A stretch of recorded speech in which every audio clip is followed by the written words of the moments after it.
banyak pekerjaan yang belum kita selesaikan. Contoh yang tadi seperti air minum. Air minum ini realnya seperti itu.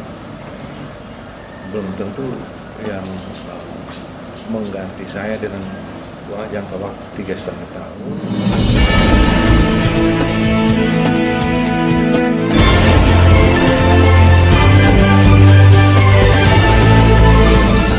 Saudara pemirsa pencinta TV Info Rakyat dimanapun saat ini Anda berada, terkait dengan pembangunan di daerah perbatasan NKRI dan Timor Leste, tentunya banyak hal yang harus kita simak. Daerah perbatasan ini menjadi daerah representan Republik Indonesia. Untuk itu tentunya pembangunannya akan menjadi perhatian fokus dari pemerintah pusat. Saat ini di samping saya Bapak Willy Lai, 5 tahun memimpin daerah ini dan siap lagi untuk melanjutkan pembangunan untuk tahap berikutnya. Akan siap memberikan penjelasan publik terkait dengan pembangunan real yang sedang dikonsepkan dan akan dilakukan ke depannya. Selamat pagi Bapak Willy. Pagi. Ya. Apa kabar? Kabar baik. Kabar baik, sehat selalu ya. Tentunya Bapak sebagai seorang pemimpin ya, seorang bupati dalam 5 tahun yang telah sudah lewati, dan ada hal-hal nyata yang telah Bapak gorekan di sana. Dan punya konsep lagi aktual untuk membangun daerah ini. Daerah ini adalah ujung tombak dan representan NKRI. Kita orang Timor Leste datang mau ke Jakarta tidak perlu ke sana. Mereka cukup lihat Atambua dan itu adalah Indonesia. Tentunya punya konsep-konsep real yang akan dibangun untuk membangun daerah ini. Suara Bapak saya persilahkan. Baik, terima kasih. Jadi Kabupaten Belu merupakan salah satu kabupaten di Indonesia yang berbatasan dengan negara Timor Leste. Ada PTU, ada Malaka, mungkin Alor juga, dan kita bagaimana membangun daerah perbatasan. Membangun daerah perbatasan dengan dana yang sangat terbatas.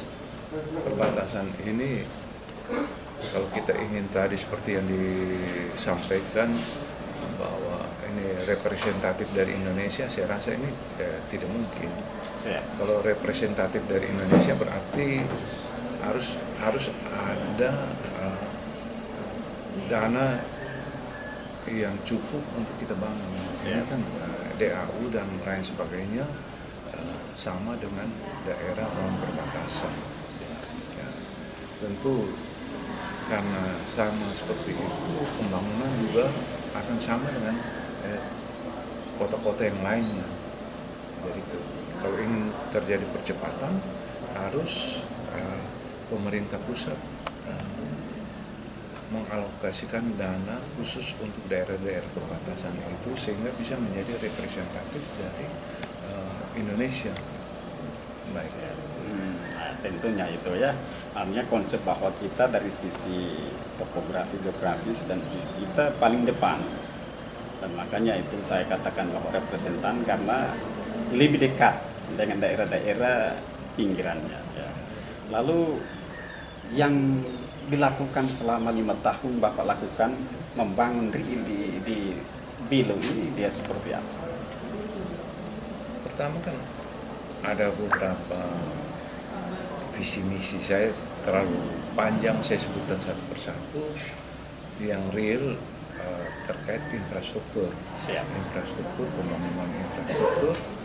Nah, dari target sudah melampaui infrastruktur, ada jalan, jembatan, terus penataan birokrasi yang kami lakukan. Pertama di pemerintahan kita WTP keuangan 2 tahun, sudah 2 tahun berturut-turut. Terus yang kedua pencegahan korupsi, kita juga merupakan salah satu kabupaten di NTT yang pencegahan korupsinya terbaik. Terus kita juga punya mall pelayanan publik, ini terkait pelayanan, terkait penataan birokrasi. Jadi minimal pelayanan publik untuk satu NTT Kabupaten Belu yang pertama. Masih banyak hal yang dilakukan. Tentunya ini terkait dengan air bersih. Air bersih ini menjadi kendala utama Kabupaten Belu. Yang menjadi persoalan air bersih selama ini kita hanya mengambil air permukaan atau air dari sumber mata air yang ada. Sumber mata air kalau musim hujan airnya berlimpah, musim kemarau curah hujannya kalau tidak cukup, musim kemarau debitnya turun drastis sehingga menyebabkan pasokan air berkurang. Untuk itu saya telah melakukan terobosan, yaitu mengusulkan pada pemerintah untuk bangun lagi satu bendungan. Presiden telah membangun satu bendungan, yaitu bendungan Rotiklo. Sekarang puji Tuhan sudah tambah lagi satu bendungan, yaitu bendungan Beligis, yang perencanaannya kita sudah sampaikan. Sudah sampaikan pada saya, perencanaannya sudah ditenderkan pada tahun ini, dan tahun depan pembangunannya akan dimulai. Dan rencana dari pembangunan Beligis ini sebagian besar air yang ditampung oleh bendungan itu akan digunakan untuk air bersih di perkotaan. Baik, jadi masalah air bersih 2-3 tahun ke depan akan tuntas. Itu komitmen Bapak ya, karena melihat bahwa kebutuhan air ini menjadi salah satu kebutuhan urgensif yang saat ini menjadi tantangan untuk masyarakat Belu. Ya. Lalu juga ada konsep lain ke bagaimana pemberdayaan ekonomi rakyat. Ini konsep Bapak seperti apa? Pemberdayaan ekonomi sekarang dorong UMKM, dorong pariwisata. Siap. Ya, COVID-19 membuat semua tatanan sosial berubah. Siap. Ini UMKM dari tenun, orang setelah tenun juga tidak bisa jual karena tidak ada wisatawan datang dan lain sebagainya. Ini menjadi sangat berat untuk bukan pemerintah Kabupaten Belu, sangat berat untuk seluruh dunia bagaimana mengatasi pandemi COVID-19 ya. Tantangan global, tantangan dunia. Lalu ada konsep lain kah bagaimana ketika terpilih lagi ke depan 5 tahun, kira-kira konsep real, artinya yang tadi meluas sekarang fokus satu titik, itu kira-kira titik apa yang akan difokuskan ke sana? Saya melihat bahwa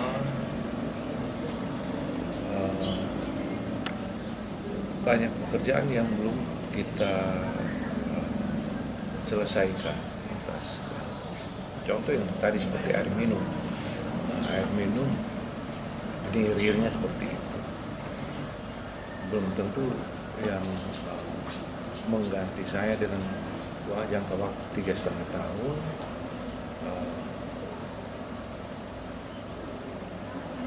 Pola pikir kita sama. Ya. Kan sekarang saya juga mohon dukungan dari rakyat bahwa kita sudah meletakkan landasan berpikir bahwa ini persoalan yang ada, yaitu air bersih. Kita harus caranya bagaimana air bersih itu kita selesaikan. Menjadi komitmen dari Bapak. Saudara pemirsa, tentunya dialog singkat ini membawa penjelasan publik terkait masyarakat Indonesia NTT dan khususnya masyarakat Belu. Tentunya pembangunan bukan satu kegiatan yang ditugaskan khusus untuk pribadi, tetapi ini adalah dukungan pihak per pihak untuk memajukan daerah ini. Atas perhatian diucapkan terima kasih. Salam sehat.